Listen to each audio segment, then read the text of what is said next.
দেশের কাঁঠাল উৎপাদনকারী অঞ্চলের মধ্যে অন্যতম যশোর। এলাকার বসুন্দিয়া, বাঘারপাড়া, চৌগাছা, অভয়নগর, দেয়াপাড়া, জঙ্গল বাধাল এবং মাগুরা ও নড়াইল জেলার কিছু অংশ জুড়ে বিপুল পরিমাণ কাঁঠালের ফলন হয়। এখানকার কাঁঠাল সুস্বাদু হওয়ায় জেলার বাইরে বেশ চাহিদা রয়েছে। যশোর শহর থেকে ২৫ কিলোমিটার দূরে যশোর খুলনা সড়কের ভৈরব নদের পার ঘেঁষে বসুন্দিয়া বাজার। এখানেই কাঁঠালের বড় মোকাম, যেখানে প্রতি হাটে ২ থেকে ২.৫ লাখ পিস কাঁঠাল ওঠে, যার বাজার দর ২ কোটি টাকার বেশি। সপ্তাহে 2 দিন, শনিবার আর মঙ্গলবার। এই হচ্ছে বসুন্দিয়ার হাট। প্রত্যেক হাটে দেখা যাচ্ছে কাঁঠাল ওঠে 2 লাখ 3 লাখ করে কাঁঠাল ওঠে, তাতে প্রায় 2 কোটি টাকার কাঁঠাল ওঠে। প্রতি শনি ও মঙ্গলবার যশোরের বসুন্দিয়া বাজারে বসে কাঁঠালের মোকাম। সেখানে নদী ও সড়ক পথে জেলার বাইরে থেকে আসেন ব্যাপারীরা।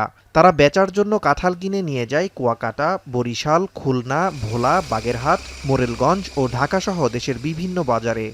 এখানকার কাঁঠালটা সুস্বাদু এবং খাইতে ভালো, এই কারণে এই জায়গার কাঁঠালটা মানুষ চাহিদা করে কেনে। সারা বাংলাদেশে বসুন্দিয়ার কাঁঠাল নাম করা কাঁঠাল, এই সবাই কেনার জন্য আগ্রহ করে আমাদের যশোর জেলায় কাঁঠাল কিনতে আসে বিভিন্ন জায়গার লোকজন। দামও খুব কম আছে। বাজারে মনে করেন 1,100 মাল কিনলে 5,000-6,000 টাকায় কিনা যায় 100 মাল। এবছর কাঁঠালের ফলন আশানুরূপ, তবে গত বছরের চেয়ে এবছর দাম কম বলে জানান বাগান মালিকরা। অতিরিক্ত আমদানির কারণে অন্য বছরের সাথে এবছর কাঁঠালের দামটা একটু কম।